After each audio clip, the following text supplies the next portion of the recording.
जी महाराज ने बुलाकर आज्ञा दी और यह खबर पूरे अवध में बिजली के समान फैल गई।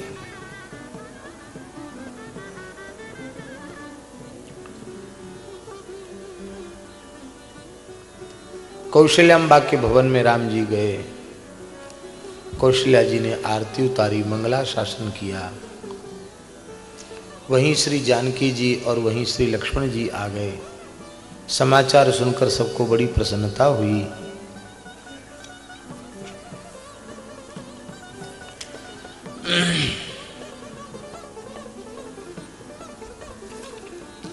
माता ने प्रसन्न होकर के कहा,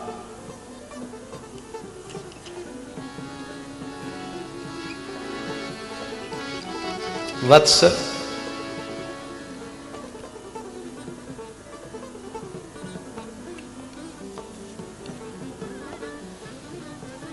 आज मेरा जननीत्व सफल हुआ है। देखिए,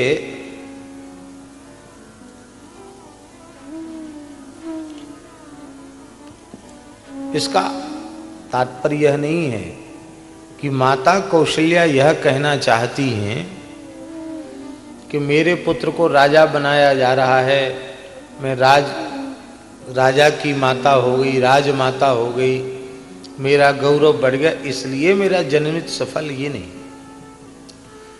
माता कौशल्या के कहने का भाव है,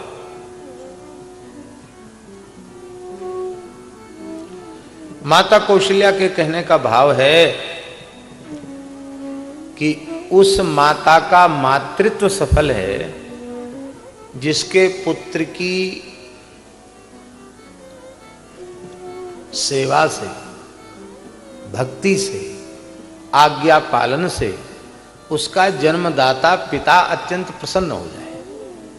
ध्यान में ही बात। तो मेरा मातृत्व सफल है और तुम्हारा पुत्रत्व सफल है, क्योंकि आज चक्रवर्ती महाराज तुम्हारे ऊपर परम प्रसन्न हैं, तुम्हारे पिता तुम्हारे ऊपर प्रसन्न हैं। बस इसी बात से मेरे मन में प्रसन्नता है। ऐसा उदात्त चरित्र न हो तो भला श्री राम की माता बनने का सौभाग्य उन्हें कहां से प्राप्त होगा।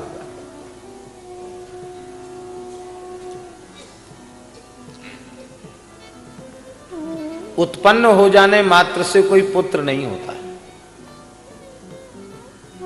पुत शब्द का अर्थ नरक है। त्र माने त्राण, जो अपने पूर्वजों के नरक से उबार दे उसे पुत्र कहते हैं। हमारे यहां पुराणों में लिखा है, जीवतो वाक्य करणात् क्षयाहे भूरि भोजनात् गया पिंड प्रदानाच त्रिभिः पुत्रस्य पुत्रता। 3 काम करने से पुत्रत्व प्रमाणित होता है।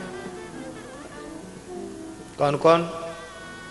पहली बात है जीवतो वाक्य करणात्। जब तक माता पिता जीवित रहें तब तक उनकी प्रत्येक आज्ञा का प्रसन्नता पूर्वक, श्रद्धा पूर्वक, अक्षरशः पालन करे। जीवतो वाक्य करणात्, आज्ञा पालन करने से। और क्षयाहे भूरि भोजनात्, जब पिता का देह शांत हो जाए, वो दिवंगत हो जाएं, तो शास्त्र विधि से उनकी अंत्येष्टि करे। पिंडदान, दशगात्र आदि क्रियाएं शास्त्र विधि से करे और अपनी सामर्थ्य के अनुरूप पवित्र सुपात्र ब्राह्मणों को भोजन करावे, उनका मृत्यु भोज संपन्न करे।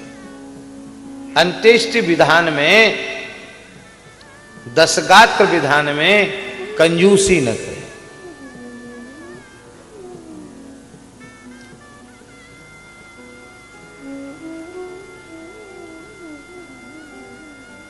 ऐसे भी दृष्टांत देखे जाते हैं। उदाहरण कि बाप मर गया,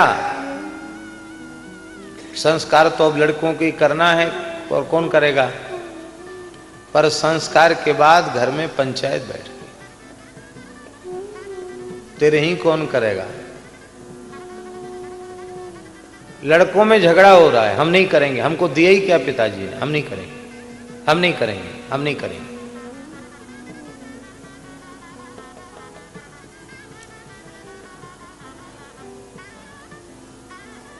श्रद्धा का अभाव होने पर श्राद्धादि कृत्य कैसे संपन्न हो सकते हैं। श्राद्ध क्या है? हमारी अपने पूर्वजों के प्रति श्रद्धा युक्त, जो उनके परलोक में उनके तृप्त होने की एक जो कर्मकांड की विधि है, प्रक्रिया है, उसको हम श्राद्ध कहते हैं। श्रद्धा होती तो झगड़ा करते कि हम तुम करो तेरी ही, तुम करो तेरी ही, और चंदा करो, ये बात होती। प्रामाणिक व्यक्ति हैं गीता प्रेस के संपादक श्री राधे श्याम खेमका जी, वैश्य होकर भी त्रिकाल संध्या, एक सहस्र गायत्री का नित्य जप, नित्य बलि वैश्वदेव और नित्य तर्पण और अमावस्या को श्राद्ध। भगवान की दया से वह एक नमूना है।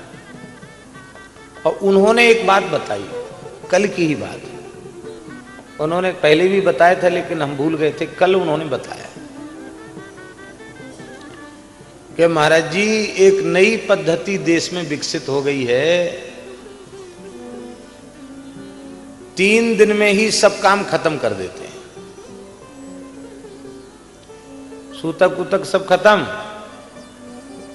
10 गात्र बरही तेरही सब, तीसरे दिन जैसी आराम, सब अपने अपने काम पे चले जाते हैं।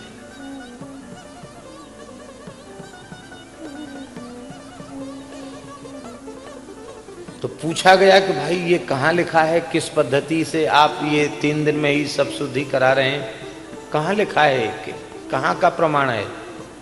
तो उन्होंने बताया कि ये अमुक समाज की, आर्य समाज की पद्धति से 3 दिन में ही सब काम हो जाता है।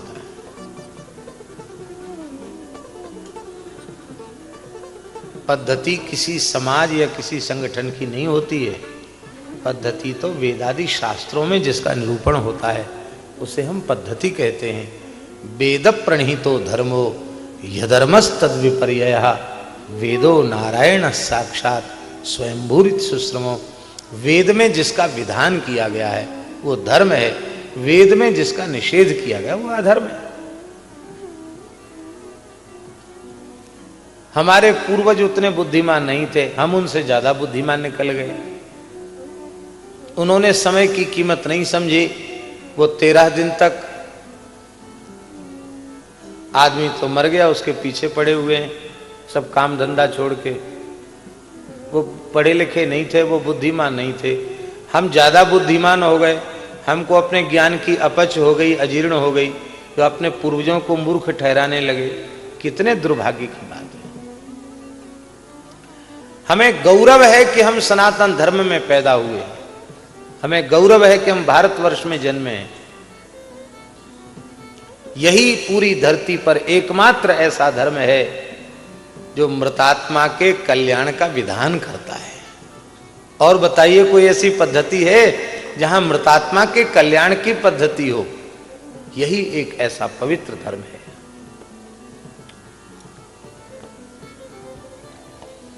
अपने पितरों का कर्म बहुत श्रद्धापूर्वक करना चाहिए। परिवार में जो दोष आते हैं, अनेक प्रकार की आदि व्याधि या संकट आते हैं, उसका एक कारण यह भी है कि हम अपने पूर्वजों को श्राद्ध तर्पण आदि से तृप्त नहीं करते। पितृगणों के आशीर्वाद से संतति संस्कारित होती है। अनेक संकट समाप्त होते हैं। इसलिए जीवतो वाक्य करणात् क्षयाहे भूरि भोजनात्, उदारता पूर्वक उनके और्ध दैहिक कृत्यों को संपन्न करे। दशाह एका 10 गात्र, एकादशाह, द्वादशाह, दशोत्सर्ग आदि जो भी विधि है उसको संपन्न करे, सपिंडी कृत्य तक करे। और फिर गया पिंड प्रदानाच,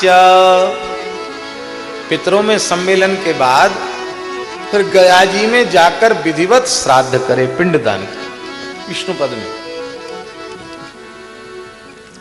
ये तीनों काम शास्त्र विधि से संपादित करे तो उसे पुत्र कहलाने का अधिकार है।